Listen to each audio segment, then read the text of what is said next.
I'm all about that bass, no trouble. I'm all about that bass, no trouble. I'm all about that bass, bass.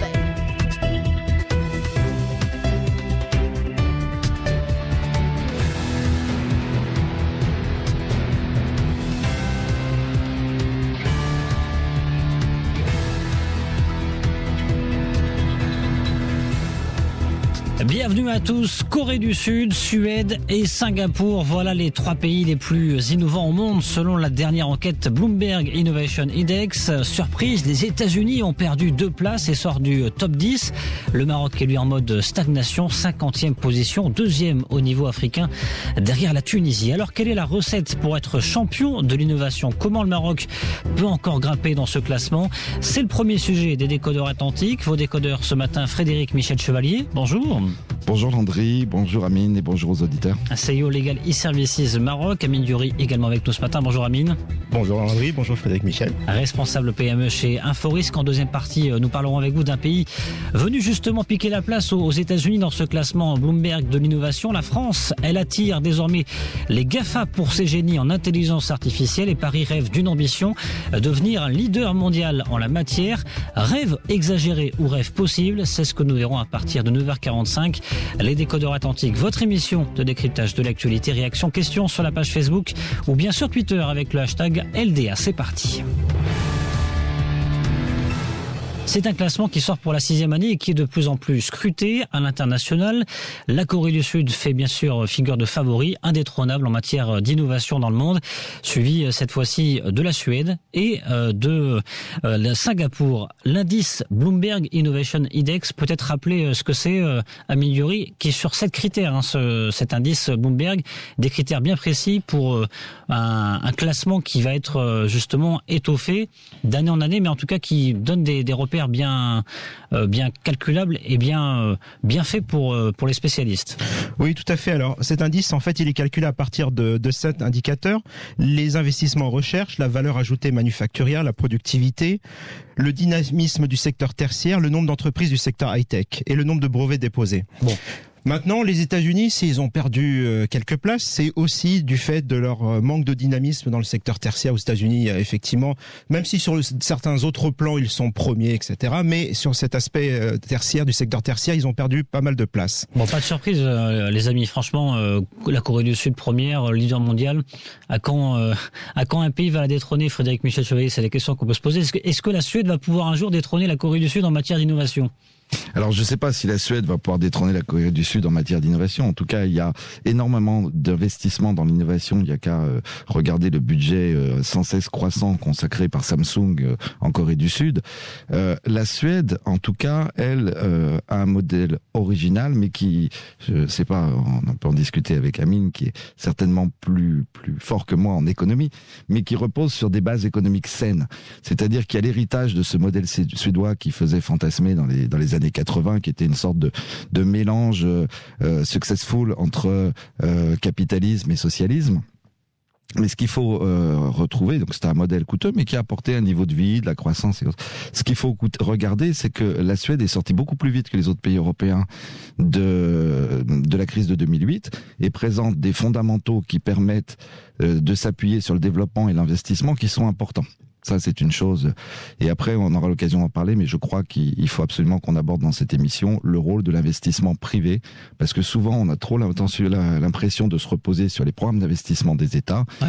Mais notamment en Corée du Sud, quand je parle de Samsung, et notamment en Suède, il y a une grosse partie, une majorité qui est de l'investissement d'ordre privé. 25% du PIB, Samsung en Corée du Sud, on le rappelle. Ouais, c'est un géant, un pied important de l'économie sud-coréenne. Ouais. Le géant suédois, Amine Duri, vous, qu'est-ce qui vous plaît, qu'est-ce qui vous séduit dans ce géant suédois et qui peut expliquer qu'il est dans le top 3 des pays les plus innovants au monde? En fait, je vais répondre par une question. Est-ce que vous savez où se trouve la Silicon Valley européenne, le principal endroit? Bon, j'imagine la Suède. Il se trouve exactement à Kista, près de Stockholm, et c'est le premier pôle européen en matière d'innovation, avec plus de 2 millions de mètres carrés de superficie, plus de 8000 entreprises qui sont hébergées sur cette surface. Ça fait rêver. Ouais, et là-dedans, vous trouvez l'Institut Royal de Technologie, où vous avez des milliers de chercheurs qui sont hyper performants. Vous avez un incubateur qui est le principal du pays et où le taux de succès est supérieur à 80%. Et puis quand vous avez une entreprise qui est incubée dans cet incubateur, on lui dit, il sait d'emblée qu'il a une vocation internationale, parce que c'est aussi ça le succès des petits pays, c'est que dès le démarrage, ils ont une vocation à aller s'exporter. Et d'ailleurs, petite parenthèse, quand on regarde le classement, que ce soit le classement Bloomberg ou le Global Innovation Index, ce qu'on voit apparaître, c'est que les tout petits pays, enfin en termes de superficie, parfois en termes de taille, apparaissent dans les premières places. On trouve Singapour, on trouve la Suède, on trouve la Suisse. Mais il y a aussi un point commun avec tous ces pays, c'est que tous ces pays sont aussi très bons en matière d'éducation, en matière de recherche fondamentale. C'est la question que j'allais vous poser, la recette commune, la recette pour être un champion de l'innovation, c'est donc, comme vous le dites, Ameliori, une bonne éducation avec la science, la technologie au cœur de cette éducation, de l'investissement privé également. Frédéric Michel Chevalier, c'est ce que vous disiez tout à l'heure? Oui, d'ailleurs la Suède, la part du PIB en R&D c'est 3,4, l'Allemagne 2,82, la France seulement 2,25, mais surtout la majorité. Qui fait partie du top 10. Hein. Tout à fait, mais surtout la part publique est minoritaire. Donc ça, l'investissement c'est très important et surtout la prise en main du secteur privé. Bien évidemment, l'effort dans le domaine de l'éducation et de la formation est très important. Mais ça ne suffit pas. La recherche fondamentale, la France a longtemps souffert de déposer énormément de brevets, mais qui n'avaient pas d'application. C'était le problème du CNRS qui était entre scientifiques et coupé du privé. Donc il faut absolument créer des systèmes, des écosystèmes où universités, entreprises, puissance publique, le cas échéant, travaillent ensemble et des vraies passerelles d'innovation. Par ailleurs, il y a le dynamisme des startups, mais pas des startups avec un terme galvaudé. Regardez, aujourd'hui, qui fabrique le successeur du Concorde ? On aurait pu penser que ce soit Boeing ou Airbus. Eh bien non, c'est une start-up.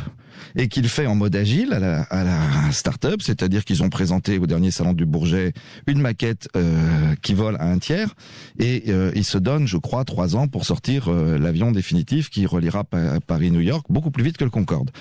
On voit dans le domaine de l'aérospatial. Avant, on ne pensait pas que autrement que d'autres acteurs que la Russie, l'Agence spatiale européenne ou la NASA pourraient lancer des fusées. Aujourd'hui, ce sont des startups. On prend Tesla, on prend l'Hyperloop, on prend tout ça. Le moteur est dans le privé, mais pas seulement dans les grandes entreprises. Ça, c'est très très important. Et je pense que la recette du succès, elle repose aussi sur une mentalité. Parce qu'il faut être ouvert à l'innovation. Je vais vous donner un exemple.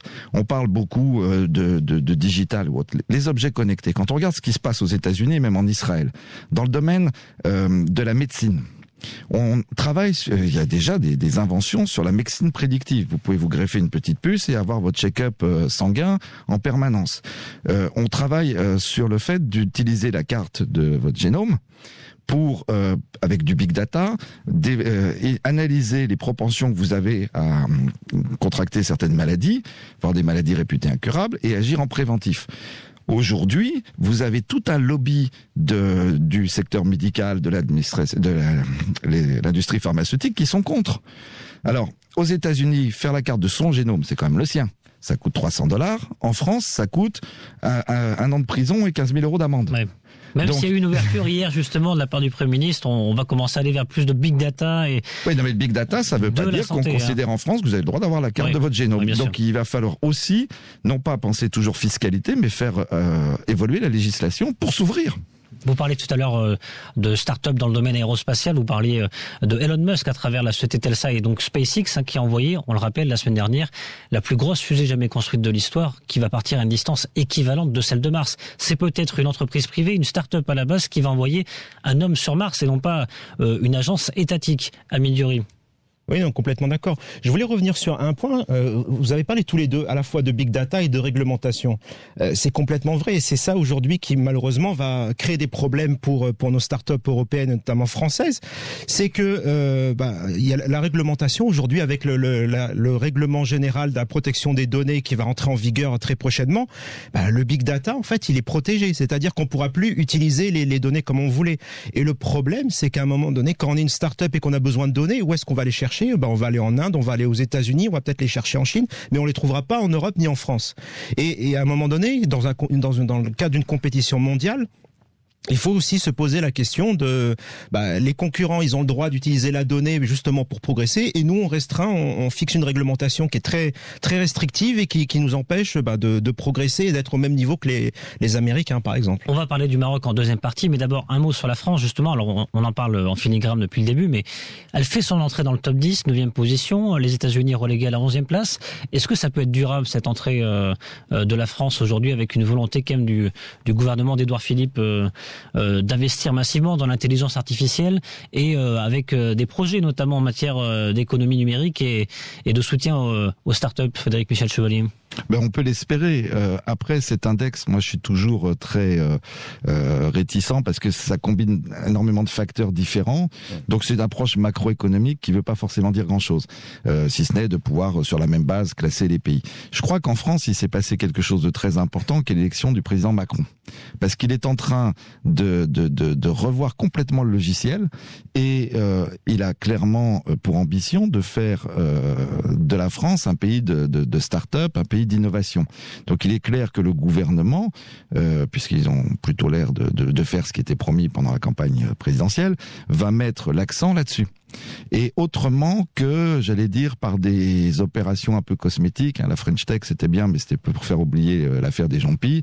Même si ça plaît à des Européens et même aux Marocains. Mais ça plaît. La France est en train de devenir un pays. À l'époque, il y avait une fuite des cerveaux, c'est-à-dire que les Français partaient entreprendre aux États-Unis ou en Angleterre. Maintenant, la France a renversé l'attractivité. Donc, il y a un vrai dynamisme. Mais justement, le pari pour lui, encore plus qu'économique, c'est d'arriver à changer cette culture de l'entrepreneuriat et de l'innovation. Pour l'instant, ça a l'air sur de bons rails. Donc, si ça reste, c'est durable. Améliorer. Oui, je voulais ajouter juste une chose. Oui, effectivement, les cerveaux restent en France aujourd'hui, mais malheureusement, ils sont rachetés très rapidement par les Américains. Et c'est ça le problème. C'est qu'on crée tout un écosystème de start-up innovantes. On leur met les premiers fonds, elles grandissent et dès qu'elles ont atteint une certaine maturité, hop, les géants américains viennent et rachètent.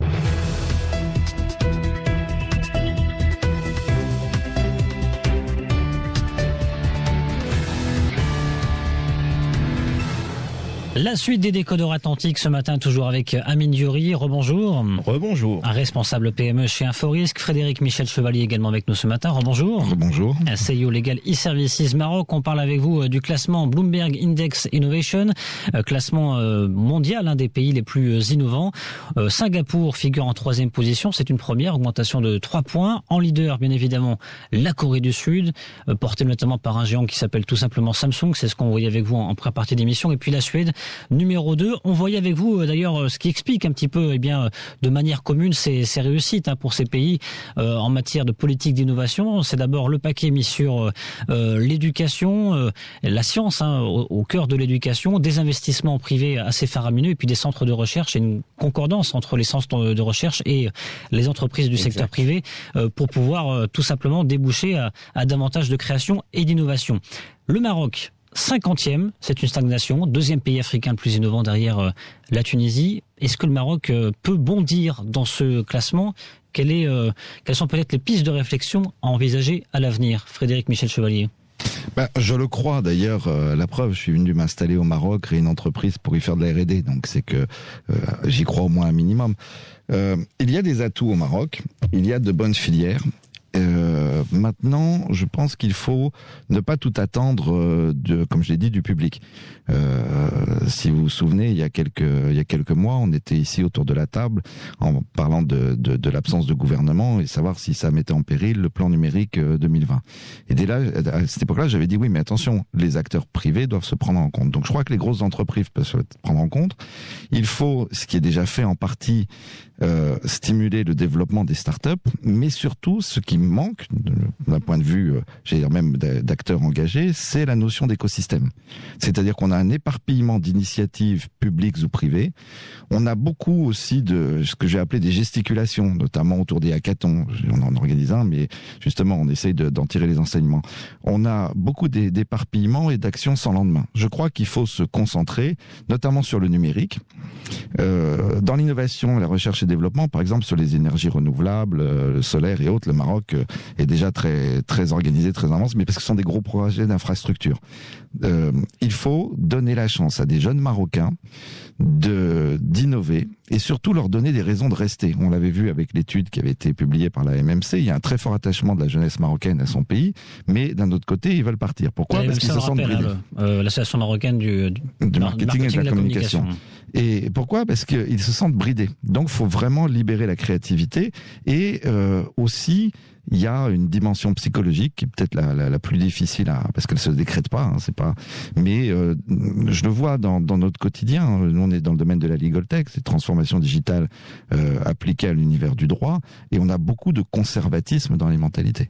Il y a deux Maroc. Il y a quasiment le Maroc des comex, des grandes entreprises qui benchmarkent énormément, qui sont très au courant de ce qui se passe à l'étranger et qui rongent leurs freins pour le mettre en place. Et puis il y a tout ce qui est intermédiaire dans la société qui finalement est très conservatrice. Donc je crois qu'il y a un effort énorme à faire sur les mentalités. Monsieur PME, Amine Diouri. Oui, je voudrais rappeler un point, on l'a évoqué tout à l'heure. Le point commun des entreprises qui réussissent en matière d'innovation, ce sont des entreprises qui consacrent énormément, enfin une part plus importante de leur PIB en recherche et développement. Le Maroc, d'après les chiffres que j'ai trouvés, consacre 0,8% de son PIB pour ça. Donc ce qui reste relativement faible. Et quand on regarde l'investissement en innovation au Maroc, on voit que près des 3/4 est fait par le public. C'est-à-dire que le privé, finalement, fait très peu d'innovation, de recherche et développement. À peine 22%. Ça reste très faible, donc il y a un problème à ce niveau-là. Quand on regarde la production scientifique du Maroc, on voit que ça représente 0,12% de la production mondiale. Et quand on regarde, par exemple, aujourd'hui, on voit qu'il y a des milliers de chercheurs, doctorants-chercheurs aujourd'hui, mais sur quoi ils se concentrent ? Majoritairement, c'est sur des domaines liés aux sciences humaines et sociales. Oui. Et l'ingénierie et la technologie, c'est à peine 16% des doctorants. Donc il y a aussi un problème d'orientation des doctorants. Si demain on veut être leader en matière d'innovation, il faut plus de jeunes qui se consacrent à la technologie. Et puis on a aussi beaucoup de start-upers marocains qui fuient, entre guillemets, une fuite des cerveaux, on le sait, qui partent aux États-Unis ou qui partent en France tenter d'évoluer, de faire leur carrière plutôt là-bas et développer leur activité plutôt dans ces pays. Exactement. Et ça, c'est le deuxième volet. Et ça, c'est le point plutôt positif. C'est-à-dire qu'aujourd'hui, on constate qu'il y a un problème en matière de financement de l'innovation. On est en train d'essayer de mettre en place tout un écosystème, notamment en matière d'innovation. Donc avant, on avait Maroc Numérique Fund pour financer. Aujourd'hui, on a Innovinvest qui vient se rajouter en termes de briques, 500 millions de dirhams qui vont venir financer les startups innovantes marocaines. Donc un fonds de la Banque mondiale. Exactement. Donc ça, déjà, c'est un point très positif. Il vient à peine de démarrer, mais je pense que ça aura déjà un impact intéressant.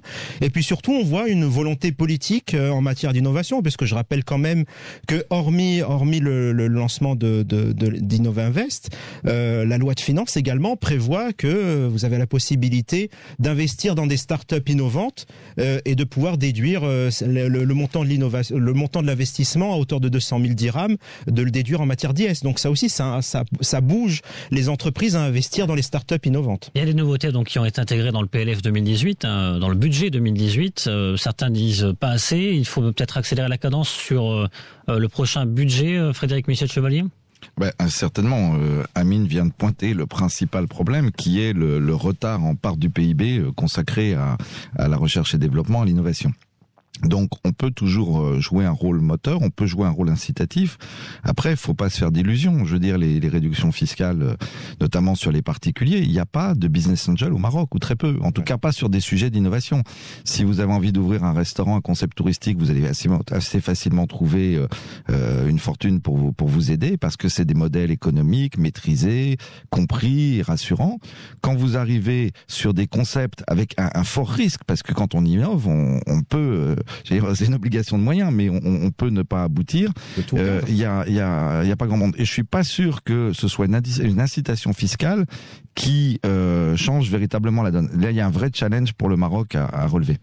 l'idée de l'incitation fiscale, c'est aussi de mobiliser davantage de fonds pour l'innovation.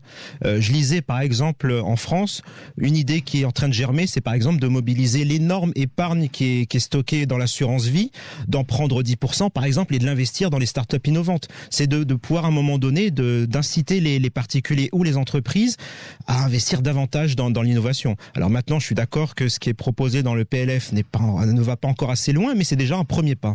Mais il y aurait peut-être un bon moyen de mobiliser une partie de cette épargne, c'est de mettre en place des produits financiers comme à l'époque en France, il y avait eu le Codévi pour le développement industriel, qui soient investis sur des portefeuilles donc qui répartissent les risques, gérés par les banques, ce qui peut être très rassurant sans avoir forcément une grosse fortune, et de flécher cette collecte d'épargne vers la recherche et développement. Là, les banques, donc il faut probablement un cadre législatif pour cela, mais les banques pourraient avoir un bon rôle de relais et de pédagogie. Et bien voilà quelques pistes de réflexion pour tenter d'accélérer le pas dans l'innovation ici au Maroc. 9h44, dans un instant on va parler de ce fait, la France qui veut devenir un des leaders mondiaux dans le domaine de l'intelligence artificielle, des annonces d'investissement de la part de Google et de Facebook ces 2 dernières semaines. Rêve exagéré ou rêve possible, c'est ce que nous allons voir juste après la séance coup de gueule, coup de cœur. Coup de cœur, coup de gueule. Coup de gueule, coup de cœur. On va commencer par vous, Amine Diouri. À quoi vous nous avez pensé aujourd'hui? Coup de gueule ou coup de cœur? Ce sera un coup de gueule. Il y a quelques semaines, on a parlé de remboursement par l'État des arriérés de TVA. Dans le principe, évidemment que c'était une très bonne chose. Aujourd'hui, on en sait davantage sur les modalités de remboursement. Aujourd'hui, on sait aussi que le principe, c'est que les banques vont assurer un montage qui est celui plutôt de la facturage, avec derrière 3,5% facturé sur le montant escompté. Je trouve ça tout à fait anormal, pour dire les choses clairement. Déjà, donc en gros, l'entreprise va payer pour être remboursée. Pourquoi l'entreprise déjà devrait payer un coût alors que la faute, entre guillemets, initiale en incombe plutôt à l'État qui n'a pas su rembourser en temps et en heure ces entreprises. Et puis le deuxième point, c'est que du fait des retards accumulés en matière de remboursement, ces entreprises qui avaient des problèmes de trésorerie ont dû aller voir leur banquier. Donc ça, déjà, il y a eu un coût supplémentaire pour ces entreprises. Donc on leur fait supporter un double poids en matière d'intérêt. Je trouve ça tout à fait anormal. Frédéric Michel Chevalier, coup de gueule. Ce sera un coup de cœur, d'ailleurs en rapport avec le sujet. Le 26 janvier dernier, en conseil de gouvernement, est passé le texte qui va réformer la création d'entreprises et confier la coordination à l'OMPIC avec une plateforme digitale qui permettra en 24 heures de créer une entreprise. J'allais dire ouf, parce que ça fait 5 ans que c'est dans les tuyaux, c'était même dans le plan numérique 2013, vous voyez, comme quoi les plans... Mais c'est très très bien pour faciliter justement la création d'entreprises. Et puis nous, on apprécie beaucoup dans le domaine de la legal tech parce que derrière ce genre de plateforme se plug des services qui permettent aussi de sécuriser les entreprises. On le voit partout dans le monde. C'est généralement la première étape en matière de legal tech. Et je suis très ravi qu'on puisse enfin y arriver au Maroc. Il y a encore une semaine, je rencontrais beaucoup d'acteurs qui me disaient que ce ne serait jamais possible au Maroc. Donc un gros coup de cœur. 9h47 sur Atlantique Radio, place à notre deuxième sujet dans les décodeurs Atlantiques. La France attire désormais les GAFA pour ses génies en intelligence artificielle, des génies de plus en plus réputés qu'on allait chercher du côté de la Silicon Valley très récemment. Désormais, Facebook et Google veulent s'implanter au cœur de Paris avec des ambitions et la France, l'État français rêve de devenir un leader mondial en matière d'intelligence artificielle face aux États-Unis, face au Japon, encore face à la Corée du Sud. Est-ce possible? Rêve exagéré ou rêve possible, atteignable? C'est la question qu'on se pose ce matin dans les décodeurs Atlantiques. Amine Diouri, franchement, d'abord, quel est le portrait, grosso modo, des forces et des faiblesses de la France en matière d'intelligence artificielle aujourd'hui? Alors les forces, très certainement déjà, en premier lieu, c'est surtout la volonté politique. Déjà, à la fin du quinquennat de Hollande, il y avait un rapport sur l'intelligence artificielle qui avait été remis au ministre à l'époque, donc quelques jours avant le premier tour d'élection présidentielle, qui préconisait une 50aine de mesures justement pour faire de la France un leader en la matière. Macron qui a repris, ça faisait partie de son programme d'ailleurs, clairement une volonté d'ancrer la France comme leader européen et demain mondial en matière d'intelligence artificielle. Son ministre ministre du numérique a annoncé un investissement européen de près de 30 milliards d'euros consacré à l'intelligence artificielle. Bon, après, quand on compare ça par rapport aux 50 milliards que compte investir la Chine, ou les montants déjà fortement investis par les GAFA et les BATIX, c'est-à-dire les géants chinois, voilà, on a quand même un train de retard. Donc ça, la France, c'était 10 milliards, c'est ça, sur 10 ans, enfin, qui était prévu sous le mandat de François Hollande, si je me trompe pas. Hein, exactement. Donc on est à 5 fois plus petit comparé à votre concurrent que vous annoncez tout à l'heure. Exactement. Et puis l'autre point qui est intéressant, c'est qu'il y a surtout un écosystème qui est très dynamique. Pourquoi Google, Facebook viennent à Paris ? C'est parce que déjà, il y a tout un écosystème. Il y a des chercheurs qui sont ultra performants en matière d'intelligence artificielle. Donc il trouve un écosystème aussi de start-up innovantes, mais comme on l'a dit tout à l'heure, et c'est la même chose que pour l'innovation, en matière d'intelligence artificielle, aujourd'hui on a beaucoup de start-up innovantes, mais le problème c'est que elles réussissent les premières levées de fonds, et puis au bout de quelques levées de fonds, elles ont des problèmes de financement, et à ce moment-là, elles vont chercher des financements à l'étranger, parce qu'elles ne les trouvent plus, elles les trouvent plus en France. Et donc on voit des géants de l'intelligence artificielle, enfin des licornes plutôt en matière d'intelligence artificielle qui se font racheter. Je lisais ce matin par exemple Sigfox, qui est spécialisé dans tout ce qui est Internet et objets connectés. Son dirigeant disait sa peur d'être racheté très prochainement par un concurrent, parce que malheureusement il y avait un besoin de financement, et là le dirigeant a ouvert l'entreprise à pas mal de fonds d'investissement, et évidemment l'investisseur, ce qui l'intéresse, c'est le retour sur investissement. Donc si on lui propose 1 milliard, 2 milliards demain, il vendra. Bon, c'est sa division consacrée à la recherche en intelligence artificielle que Facebook va déplacer en France. Ça n'est donc pas rien. On parle de 10 millions d'euros pour l'instant d'investissement dans l'Hexagone. Cela peut évoluer très rapidement, mais est-ce qu'il n'y a pas une contradiction entre le fait que les GAFA, Google, Facebook viennent investir en France pour tenter de piocher des talents français dans le domaine de l'intelligence artificielle, et la France qui veut devenir un champion de l'intelligence artificielle? Ou est-ce que au contraire ça correspond parfaitement à cette logique? Frédéric Michel Chevalier. Dans un sens, ça correspond à la logique, parce que la volonté politique affichée autour de l'intelligence artificielle crée un contexte favorable pour les GAFA, et vous savez, elles sont extrêmement débiles. De toute façon, les GAFA ne regardent pas leur nationalité américaine, elles ont le monde pour terrain de jeu. Donc elles peuvent très bien se déplacer là où il faut. Et certains peuvent dire, voilà, ils peuvent servir quand même des intérêts américains. Je crois qu'ils servent des intérêts américains, oui. Je crois qu'ils servent leurs propres intérêts, qui sont déjà supranationaux et bien plus importants que les intérêts américains. Même si je suis un adepte comme vous le savez ici sur l'antenne, de la géopolitique des plateformes entre justement les BATIX et les GAFA. Au passage, c'est une aubaine, parce que de toute façon, dans une logique d'écosystème, ça va créer du dynamisme en France autour de la recherche en intelligence artificielle. Ça va attirer du monde. Est-ce qu'on saura les retenir? C'est pas certain. Mais vous voyez, c'est amusant, parce que tantôt on est en train de discuter en Europe, en France, des problèmes des GAFA qui optimisent leur fiscalité, qui prennent des positions dominantes. Et puis là, tout à coup, quand on parle d'intelligence artificielle, on est ravi de les accueillir. Faut savoir qu'il y a effectivement cet investissement. Je discutais avec un ami marocain qui vit au Maroc hier soir. C'est pareil, à Montréal, tout le monde, Google, Facebook viennent ouvrir des espaces d'innovation, des incubateurs dans ce domaine-là. C'est la grande révolution industrielle qui va balayer beaucoup de choses dans les années à venir. Tous les pays doivent se positionner. Alors je veux bien qu'on compare la Chine et le Maroc et la France. A fortiori si on mettait le Maroc d'ailleurs. C'est pas la même taille de population, c'est pas le même PIB, donc forcément les Chinois vont mettre plus. Mais l'économie va changer. Faut penser un truc, c'est que dans les 5 à 10 années à venir, il y a toute une série d'emplois qu'on connaît qui vont disparaître, il y a toute une série d'emplois nouveaux qui vont apparaître. Et d'ailleurs, il faut anticiper l'accompagnement au niveau de la formation. Il y avait une étude du cabinet Dior RH ici au Maroc qui m'avait frappé, donc c'était il y a 2 ans, donc qui donnait à l'horizon de 3-4 ans une idée forte, c'est que quand on va accueillir en première année d'une école marocaine un jeune, en 3e année, la majorité de ce qu'il aura appris en première année ne sera plus d'actualité. Et on forme aujourd'hui des jeunes sur des métiers qui n'existent pas. Et si on veut réussir, au-delà de savoir qui va conduire la recherche, mais de préparer aussi à l'utilisation de ces technologies autour de l'intelligence artificielle. Il faut vraiment avoir ça en tête.